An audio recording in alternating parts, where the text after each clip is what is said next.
This is one of those videos that caught my attention because it struck the inner boomer in me, okay? Social media is destroying people and no one even notices. It sounds like this title was written by a dinosaur, but I couldn't agree more. I feel like social media is making people socially inept, antisocial, generally retarded, and it's having negative effects on basically everybody. There are people who you don't even think would be destroyed by social media who are being destroyed by it the most. You ever notice how it's the boomers that are saying like, oh, kids these days, you know, always on their phone, always on social media, but they're the first people to get fooled by like an AI video of Jesus on America's Got Talent. It's like, oh, okay. So we're the ones that are addicted to technology, but you honestly believe that because you saw something on Facebook that it's true. Interesting. But yeah, at the end of the day, social media, probably good in moderation. It would be cool to get something like we had in like 2013 where Instagram was of actual like people living their lives and it didn't replace real life. It just added on to real life. But it seems like now it's sort of a replacement for, you know, talking to people. Isn't that interesting that social media was originally made to connect people and now all it does is just like put people less connected, you know, because everyone's just like inside. But anyway, I don't know. That's rich of me to say as I'm inside on a summer day, but it's my job, so. Social media is so embarrassing. Why am I a grown man waiting for a girl to reply to my selfie with a selfie?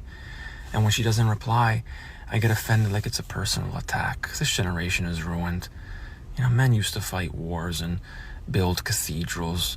Women used to feed and clothe entire households. Now we're here playing this game. I don't even blame this guy, though. I mean, he asks a good question, like, why am I a grown man waiting for a girl to reply to my selfie with a selfie? It's because you know that that's how it works nowadays. Like, if she replies to your selfie with a selfie, that means you're in. Like, it's not even your fault. You're just playing the game. You didn't set it up. I didn't set it up. No, like, nobody who we actually know set it up. We're all just playing the same shit, you know? It's just how it goes. And whether or not you want to change this, you know, fair enough. Like, there are a lot of people who benefit from the fact that dating has been made online. There's a lot of people that struggle from the fact that dating has been made online. But none of us made the choice to shift it, you know? It's not our fault. You know, she saw me looking good and said, nah, he can suffer today. Cool, love that for me. And I post one picture with decent lighting, and suddenly I'm checking my phone like it owes me money. Every buzz, and I'm like, uh-oh, that's her. It's never her. It's Chase Bank telling me I'm broke. Right? And this is modern courtship. Our grandparents wrote handwritten love letters across oceans. You know, people used to worry about building families. And now we're out here trying to emotionally connect through Instagram filters and pretending we didn't notice when they viewed our story but didn't text back. What a disaster.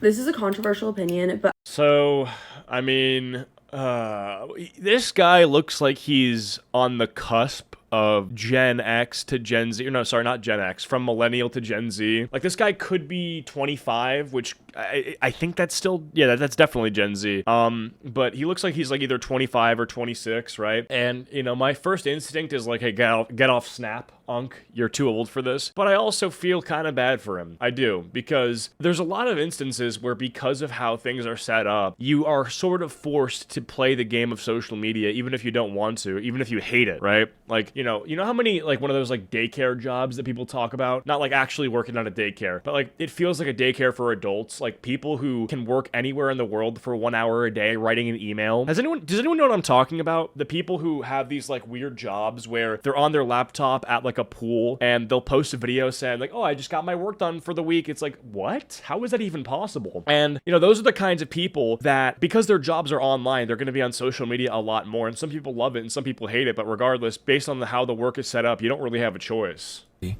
But didn't text back. What a disaster. this is a controversial opinion, but I think that social media has literally ruined my generation and the way that people communicate. One thing that truly baffles me is the fact that it is an acceptable form of communication in my generation, and especially the new younger generations, to send a picture back and forth and not communicate. And that's considered like communication. Like that. Yeah, that to me is like actually insane. I noticed this one time. One of my friends, for example, from middle school, who I keep loose contact with, but I have him on Snapchat. We started a conversation. He said that he'd seen one of my videos lately, and I said, "Hey, thanks, man." And then he sends me a selfie. Okay, it's just him. It's like him in his car. He just sends me a selfie. I'm like, hey, thanks for watching the video. You know, I hope you enjoyed it. And then he sends a selfie. He's kind of smiling, but I'm like, okay. So he just sent me a selfie. Like he's my friend, so I'm not gonna like have a problem with the fact that he sent me a selfie, but I don't know what to say to that, you know? So anyway, I send him a selfie back because that's how the routine is. That's like what the ritual is. And then he sends me a selfie back, and I'm like, okay, what the fuck is happening here? Like, are we about to kiss? Like, I actually don't even know what's happening. Like, it's just me and my boy sending a selfie back and forth with no contact or no communication. And it's just like, is that like, what is this? Are we supposed to start from like a comment on each other's photo? Like, am I supposed to say, hey, your beard looks good? And he goes, oh no, your face looks good. It's like, at that point, we're just flirting. So I kind of don't know what the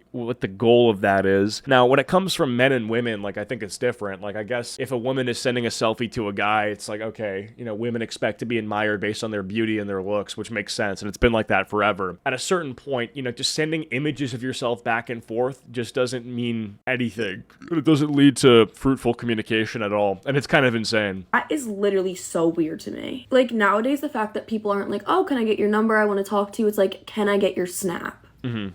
Like, that just makes no sense to me. The fact that... Nah, people that, you know, guys say, hey, can I have your snap? Because they're too worried that asking for your phone number is much. They're worried that they're asking too much, right? Phone number is like a little too personal, you know, for a lot of people. Like, snap is way more casual. Like, that to me makes sense. And that's not even guys' fault. If a guy wants to connect with a girl after meeting her, you can't ask for the number. Like, I mean, I would say you could if you think it's appropriate, but there's a lot less pressure if you just ask for the snap. I wouldn't give a random dude my number, not gonna lie. Exactly, right? That's exactly the reasoning for why guys ask for Snap or Instagram. I feel like asking for Instagram is the middle ground, yeah. Generally, most of the time, like, yes, you can have conversations on Snapchat, but the fact that sometimes you'll just go back and forth for days with someone sending pictures and no words, and that's like normal. Bro, I think the craziest part about Snapchat is the Snap Maps feature, where if you swipe twice from the main menu where it's just the camera, you can see a map of your general area, and then people's Bitmojis pop up on the map. And the craziest part about that is not that you're basically providing a live docs for anybody who's curious about where people are, but it's the fact that there are,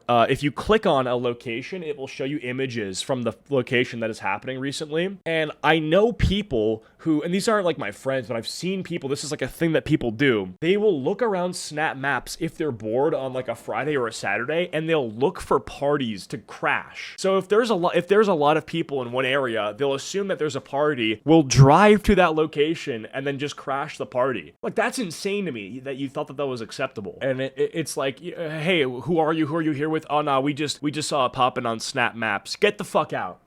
Get the fuck out. How is this okay? It's just so freaking weird. And again, going like with Instagram and likes and comments, it's the fact that like people consider you like liking their picture like a form of communication. I know in relationships it comes up a lot as a problem where, you know, if a guy's liking a girl's picture, it's like, oh, well, he's letting them know, like, he's interested. Like, I just think all of that it just is so weird to me.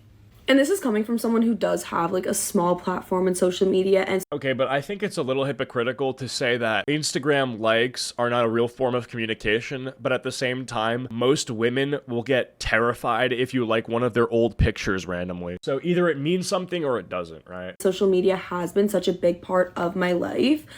But I still think that if I could go back and choose to live in a time where social media wasn't a thing and didn't exist, I would 100% choose that over this like weird world that we're all living in. The human brain was not designed for social media at all. Yeah, I was thinking about this the other day. At what age? Okay, because the problem is you can't reference the future for how good of a time in life it will be. You can only reference the past and say, oh, 2016 was the best year ever. You can't say 2027 was because it didn't happen yet. And so obviously there's a bias where you know, rose-tinted glass or whatever. But I was thinking the other day, based on the years that we've all been through and the shit that's happened yet, if you had to pick an age to experience the years that already happened, what age would you pick? And I was thinking about it. And I was thinking like best years to be alive from what I know and from what I understand about the time would obviously be 2016. I would say 2010 and then maybe like 2000 like 4 or 5, right? Obviously, there's different benefits of each time period, but first thing that comes to mind is being like 21 in 2016. That sounds pretty awesome because you have all the great music, all like the SoundCloud era starting. You got, I think Fidget Spinners came out next year. You know, YouTube was peak, Rainbow Loom. Like, there's a lot of cool stuff happening, right? And you also had, the internet was becoming a lot more mainstream at this point. Pokemon Go. The culture was beginning to become a monoculture where the internet hosted the majority majority of the topical like discussion and stuff, and trends were forming and stuff like that. So I would say that's number one. I think 2010 is a close second, because 2010 you had the music, which was like, oh my god, you had like the Teo Cruz, Pitbull. Pop music kind of began picking up in a way that no one had ever seen before in like 2010, right? So that would probably be my second pick. And then like 2004, like that's kind of like pre-internet still, like not like, I don't know, I mean, like obviously, you know, you still had games and stuff and you still had the internet, but I mean, you had like the iPhone didn't exist yet, you know, you didn't have any of that stuff, but it still seems like there was a charm to where it wasn't exactly the 90s. We basically shed off the skin from the 1900s at this point, like the 90s, I should say, and then like the 2000s era had like kind of started. So those are my three picks. You're not supposed to wake up in the morning, pick up your phone, and see a video of a guy getting his head chopped off, a post about World War III being around the corner, and then a picture of your ex in their new relationship. 10 minutes into your day and you're convinced the world is ending, your anxiety's through the roof, you feel lonely, and you haven't even gone outside yet, and then you do go outside and the sun is shining, people are smiling and laughing, the birds are chirping, absolutely nothing is wrong. So you started your day by scrolling Instagram for 5 minutes before you got out of bed, and now you feel horrible. Yeah, so this is the problem where people talk about raising awareness and stuff on social media, and there's a lot of discussion about political stuff. The balance between that is actually such a challenging one, because on one hand, it is beneficial to understand how good or bad the world outside of your bubble is. You know, you don't want to be clueless, but at the same time, like there is a little bit of like ignorance is bliss that you should strive for, because living your day-to-day life in your bubble is like you have the right to do that. You have the right to only talk to the people you know about the things you know, visit the restaurants you know, your friends and family. And so what? Like, okay, I'm talking about Americans right now. Like if you're in America and you're enjoying your life, it's like, well, why would you go on the internet and then entrench yourself with ideas and problems that the rest of the world has to face when you don't have to? Like maybe it's a good thing, and obviously I don't see that they're mutually exclusive, but a lot of people, you know, it literally does spike their cortisol and it makes them upset to hear about things that actually affect them in zero way. Right, so. Because the human mind is not meant to comprehend all these things at once, especially when there are things like World War III's happening, this guy just died, this bombing just happened. We're not supposed to get all this information in such a short amount of time. Yeah, I think that's also, like, the stimulation that takes place, not just from things like videos and YouTube shorts and stuff like that, but the negative information overload that the companies who host this information are able to profit off of is crazy to me. It is a little bit much, and I don't think that we're meant to be exposed to all of this, because I mean, the natural conclusion of being exposed to all this negative information overload is that you're like a pessimist, you're a nihilist, right? You're a radical extremist. This is why we need to bring back third places in our society. In our parents' and the data backs this up. Like, look at the polarization in terms of politics, right? Age after work, people would go places and socialize, have a drink, grab dinner with friends, go golfing, go to the pool club, literally do anything with other human beings face to face. Now people come home from work, plant their butt on the couch, get in bed, and scroll TikTok, scroll Instagram for hours on end, and fry their brains, give themselves self-induced anxiety and depression, and it's no wonder why everyone's miserable nowadays. Get an in-person group of friends, go hang out in real life, put social media down. I'm addicted too. Yeah. We're all addicted to this shit, and it's horrible for you. Horrible. Does anyone else think about how you could be so much further in life if you didn't have a social media addiction? It's really also the wasted time. So I think obviously there is a hypocrisy of me saying that it's a waste of time, and I'm also a streamer and people are watching me live and I benefit from people watching me. So that is definitely something where on one hand I should want more people to watch me, but also I'm preaching against that. I would just say only watch me. Like literally stop watching other people, stop wasting your time. I'm the GOAT. And it's just that simple. Get your daily fix of me and then get off your phone. I'm just kidding. Obviously, it's balance, right? Like, the reality is that when all of your hobbies are online, you're fucked. If everything you do is online, you're fucked. Because if your day, like let's say your day in the life is that you wake up, you have a remote job that requires 4 hours of focused work on your computer, and then after that, you take the edge off and you decompress by watching a show on your TV, and then you come back after the show on your TV to play a game with your friends, that's 80% of your day right there. Like you've just gone from screen to screen to screen, and I feel like that's going to do something bad to you. That's my simple argument. Like, imagine social media just wasn't a thing anymore. Like, TikTok wasn't a thing, and we didn't scroll on our phones for like 9 hours a day. Like, what could I have been by now? Yeah. I waste so much time scrolling on my phone every. You know what actually is so insane to me? That people who smoke weed almost every day, there are two types of these people. There's one type of them that just does everything described in the video, which is they just sit on their phone and whatever, they just scroll. But there's another type of stoner that actually goes outside and is like, he's high, and the highness is good for him to like explore nature and go outside and like, you know, enjoy the world and stuff. And it's crazy to me that, you know, the people that are doing that are actually in some cases getting more out of life by being a stoner than people who are doing like working remote jobs. Like, that's insane to me. And so it's not great. Every single day. That is like a big chunk of my day on my phone that I could have been using to grow myself, like to have some sort of growth in my life. And I'm not saying that I don't have any growth in my life. Like, I definitely do. But I feel like it has been stunted. I feel like my potential has been stunted by the fact that I literally have an addiction to my phone. Like, I've recently become so aware of how addicted to my phone I am. I was just walking out of a workout class and you're in there for an hour. Obviously no one's on their phone. What's the first thing that everybody picks up as they're walking out the door or takes out of their bag? Their phone. They're walking out of the class and immediately they're back on their phone. I consciously try not to do that. I wait like till I get back to my car at least. Also, when you're watching TV, if your phone is next to you, watching a show, how many times do you pick up your phone? Because I used to be picking up my phone every 5 minutes to check it.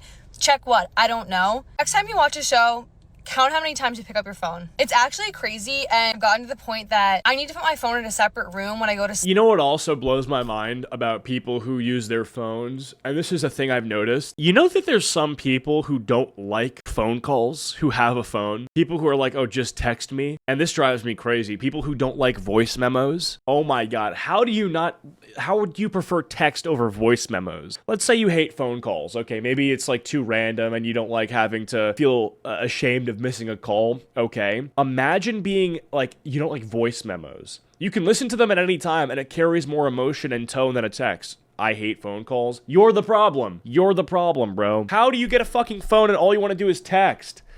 Phone calls are fine. Voice memos make me feel awkward. Bruh. Oh my God. Just texting all day is just cancer. That's cancer. Sleep, or else it's too much of a temptation for me. Didn't used to think I was this addicted, but as I've been posting more on social media, it's definitely become more and more addicting because of the dopamine hit I get when I see if I got likes or views. I remind myself, you need to touch grass. This is not real life. And this is my reminder to you that even the littlest moments that you can pull yourself away from your phone, like when you leave a workout class, when you leave work, just walk back to your car without your phone and see how you feel. Pulled an all-nighter last night and you might be like, oh, what was it for? Like, were you getting a bunch of shit done? Like, what were you having to do to stay up all night to like work on?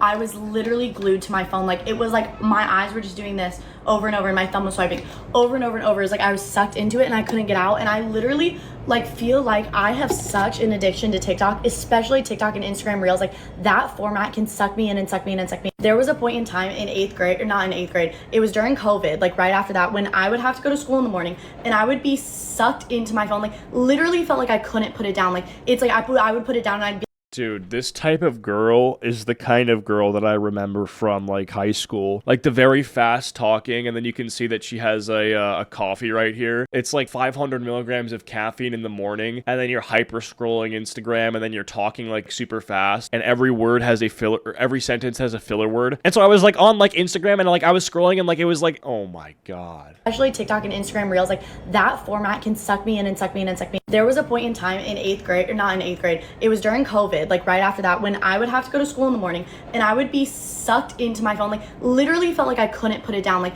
it's like I would put it down and I'd be like, I immediately need to pick this back up because I'm so sucked into it and so addicted. Like, I'm so locked in and it is the worst fucking feeling. And I noticed that this happens so much more when I'm stressed. Like, right now I'm stressed. I leave for a trip tomorrow. I have so much to do. But literally last night, like, I was so addicted to my phone. I was like, I can't do anything because I'm just so stressed. And if I'm not locked in, having no thoughts on my phone, I'm stressing about everything else I need to do, which is inherently like, cool, you're stressed because you need to get it done, like you need to take action, but I'm just not. Like, I'm prevented by my phone and my social media addiction. Like, I'm honestly so fucking addicted and I'm over it. I'm fucking over it.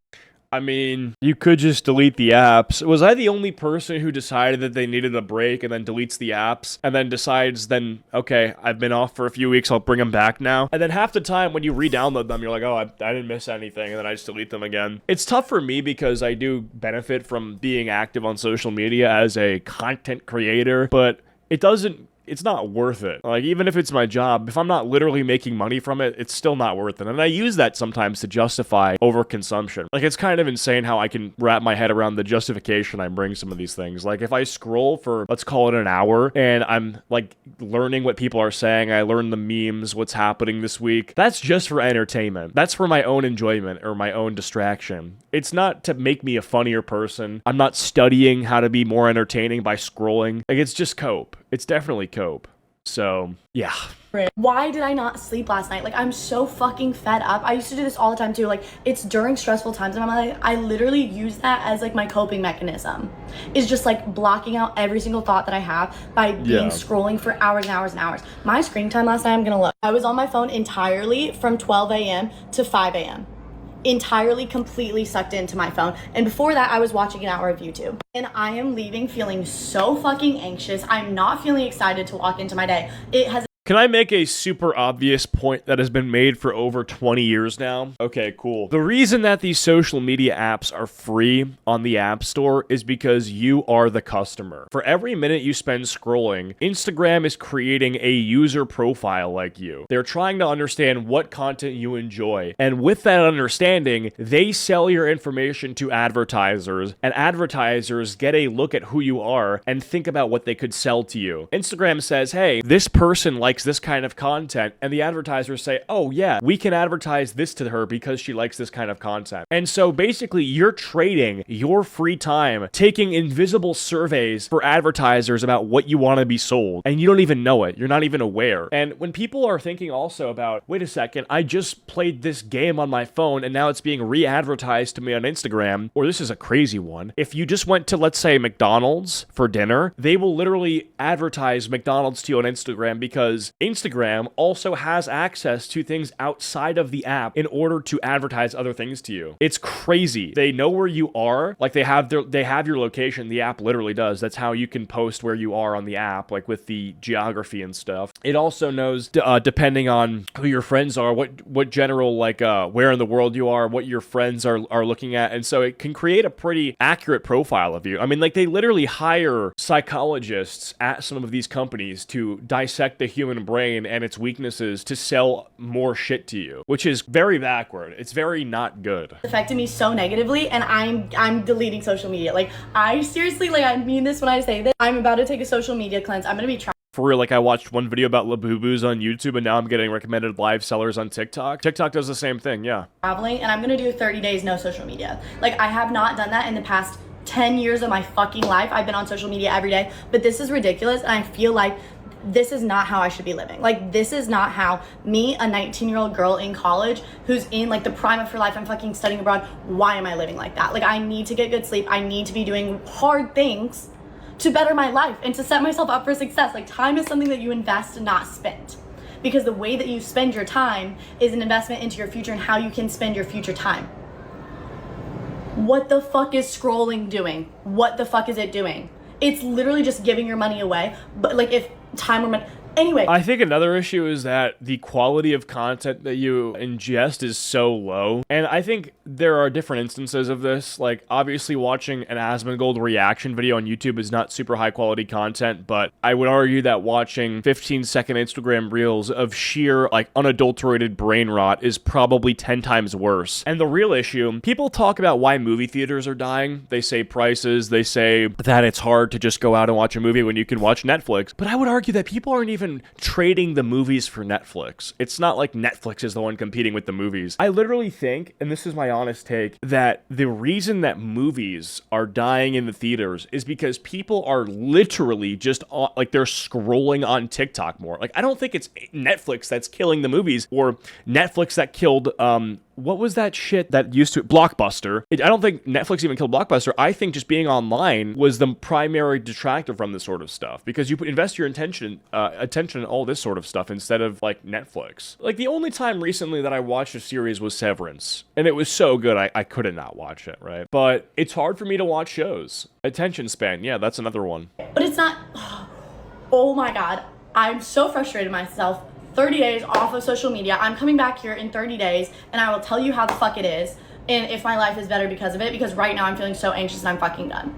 I'm fucking done. The next series I am going to watch for sure, though, is the new season of Gumball that's going to be on Hulu after, I think, 5 years of no Gumball. I'm so excited for that. I remember watching The Amazing World of Gumball for the entirety of my childhood, and we have a new reboot on Hulu, The Interesting Weird World of Gumball. I'm so excited for that. So here's my little rant.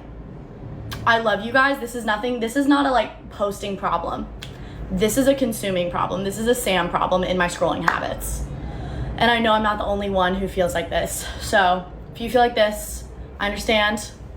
I'm going to take a break and I'm going to tell us how it is after. So in 30 days, I'll be back. I'll be back and I'll be telling you. I'm going to start this in like 2 days or literally when I post this. I don't fucking know. But that was my last straw. So. Right. So I cut my social media consumption by over 90% the past 2 weeks, and here's what happened. First, I realized people don't suck nearly as much as the internet makes it seem. Yes, dating is hard, friendships are complicated, socializing can be awkward. But Isn't this chick like a right-wing grifter? Twinning. you actually look up from your phone, like while ordering a coffee, and strike up a real conversation, you realize that the man-hating feminists and woman-hating I knew it! I knew it! misogynists are actually totally rare. Most people, they just want a connection, a smile, a few kind words. I also started asking people in real life what they thought about the internet's hottest topics. And you know what? The average person isn't commenting. They're not posting. They're living. And that doesn't mean that the comments don't matter, but it does mean that the loudest voices online often don't represent the majority.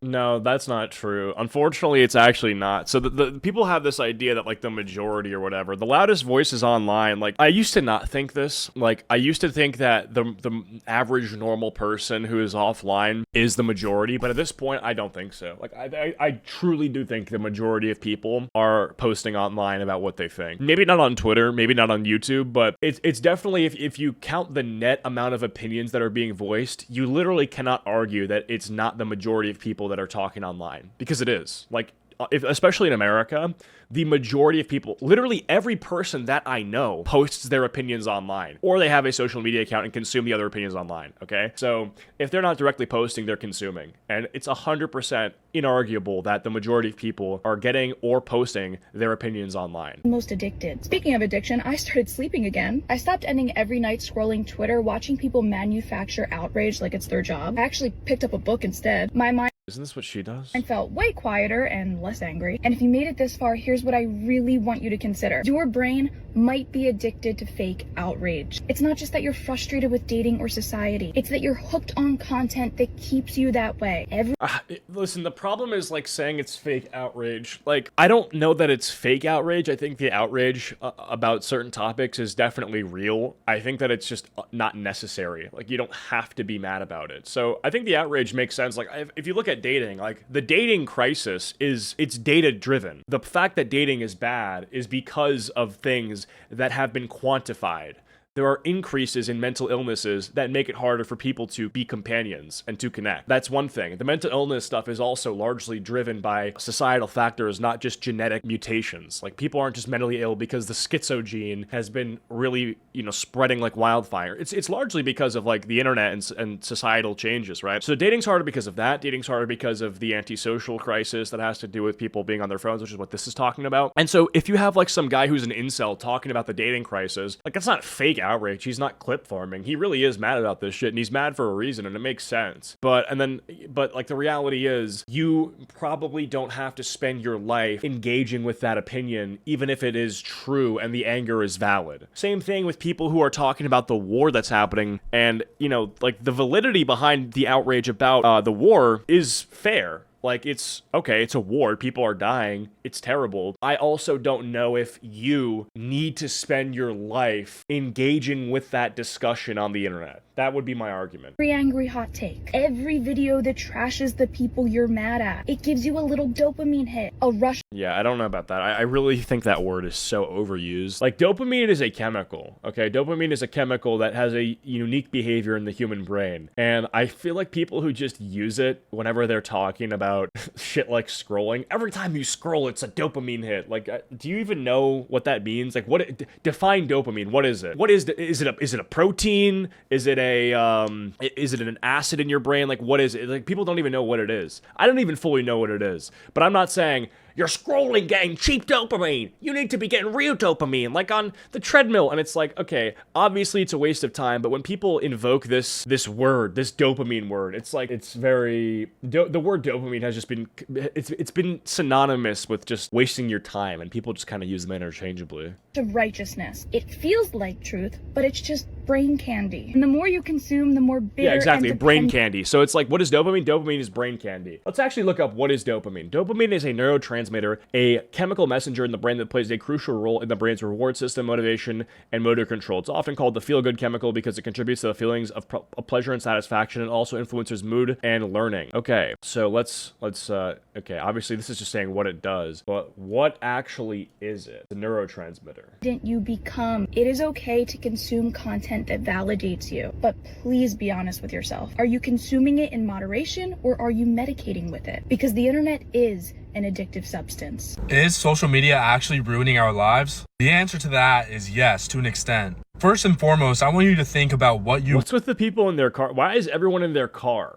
First guy's in his car, she's in her car, he's in his car, next person's in her car, person after that's in his car. How many last person's in her car? Why is everyone in their car? Watch and look at on social media. A good majority of your feed is only the top 1 to 5% of people in the world doing something. So you're constantly comparing your life to that life. No wonder you're so depressed. That's gonna happen. Furthermore, a lot of social media will actually promote certain propagandas. Social media can influence people's minds in ways that you would not believe. So not only are you comparing yourself with the top 1% of the world, but you're also being shoved things that are subconsciously influencing your mind toward a certain way or propaganda. There's actually an element of control here through the AI that these companies have, and there is no way that constantly just scrolling, getting dopamine hits all day could ever possibly be. It's literally this is getting dopamine hits. Be healthy. It's not. And if you're gonna sit there and say, yeah, social media is a great way to connect to people, sure. But with the way that we use it in our society today, it is tearing down mental health. And in my opinion, there should be some. Like, here's the problem is that, you know, obviously this guy's well-meaning, but at the end of the day, I mean, like, did he really just say anything? Like, you're getting dopamine hits. Actually, you know what? I'll be nice to this guy, okay?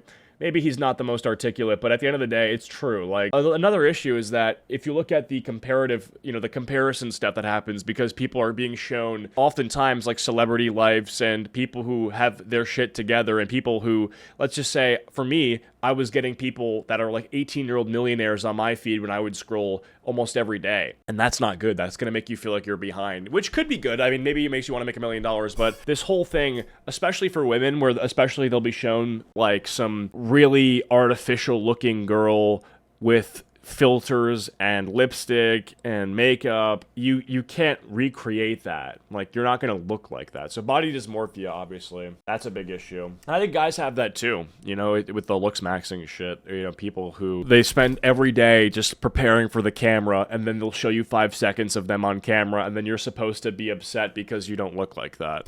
It's not good. Believe. So not only are you comparing yourself with the top 1% of the world, but you're also being shoved things that are subconsciously influencing your mind toward a certain way or propaganda. One of the main issues with it is that social media has ruined my life, and I now think that things are normal that most people don't find normal.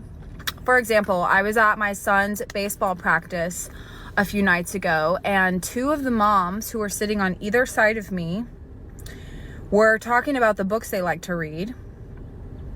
And one of them looked at the other one and said, yeah, I was on this trip recently, and on the plane ride home, I read this book. And I'm getting excited, right? Like, I love to talk books. And she said, it was so inspirational. And I thought, oh no, where are we going with this? And she said it was about Mark Cuban and Serena Williams and like how they overcame different adversities and became so successful. And she was like, I just read that book and I was so motivated and so inspired. And the other mom was like, wow, I want to read this book. Please send me the link. Like, that sounds so good. And I was like, can't relate. That sounds boring. And there was this awkward pause, like kind of silence after that, because what else do you say about a book like that? Nothing. And I've realized I don't really like awkward silences and pauses, and I really wanted to join the conversation. So I let the intrusive thoughts in my brain win. And I said, and I quote, I read fairy corn. Just like that. Bro, what the fuck is wrong with you? That's insane!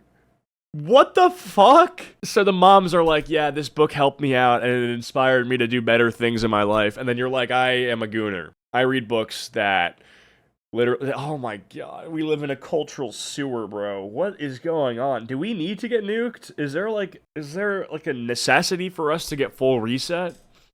Yeah, it's just brain broken. It's a brain broken woman.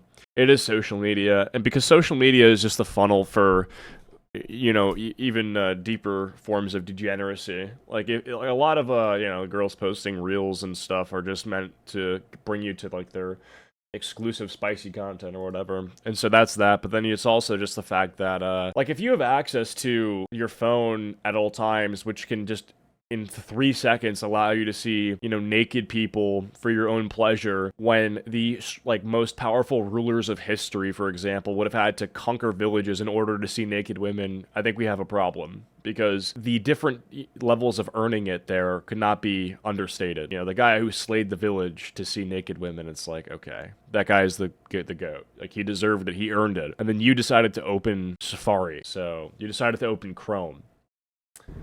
Into the silence. I don't think it's an internet issue, to be honest. She's just not there at all. Well, I mean, like, it is, though. It is an internet issue. Because if you look 50 years ago, she would have been, like, expelled from society and sent to the loony bin. And the reason why she's not is because we accept it. And why do we accept it? Because we're on the internet. I said, I read fairy corn. And they didn't know what any of those words meant. None of them. Except for the I read part. So then I had to elaborate as to what I meant by that. What kind of...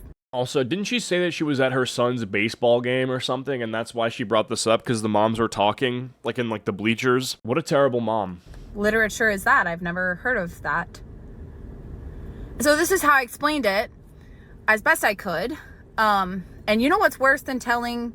But honestly, maybe I should be sympathetic toward her. Maybe I should be nicer, because she's at least self-aware enough to get on TikTok and talk about this, and she is self-aware enough to explain that her doing this was not right, that there was something wrong to lead her to do this. And that, I mean, that takes a level of self-awareness that a lot of people just don't even have. Group of moms who read inspirational books that you read fairy corn is having to explain to them what that is.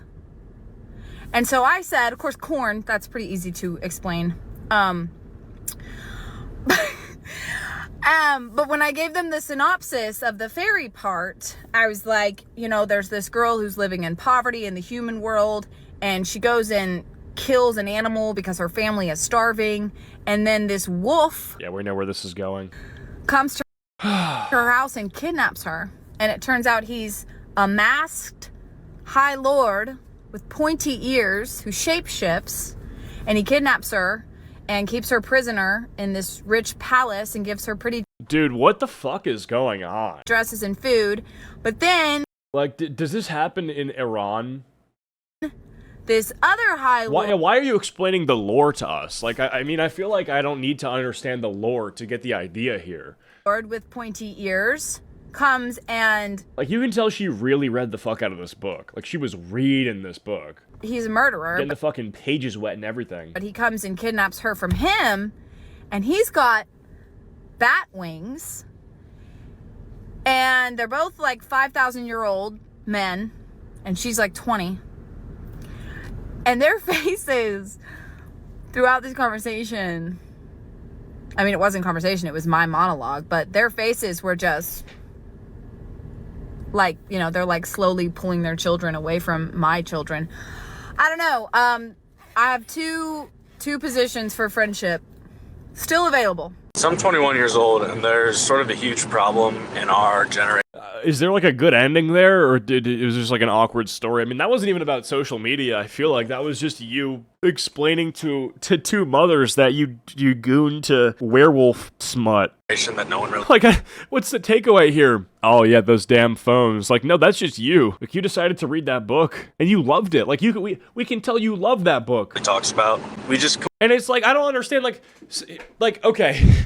So there's a level of irony here. She's like, social media made me think that certain things are okay. For instance, reading this book. And it's like, okay, that makes sense, right? It lowered your standards. But she's saying social media made me think certain things are okay that actually aren't. But how does she understand that? But then she goes on to social media and explains the plot of the book where the werewolf fucks a 20-year-old girl. Social media made you think posting this story was okay. It's not.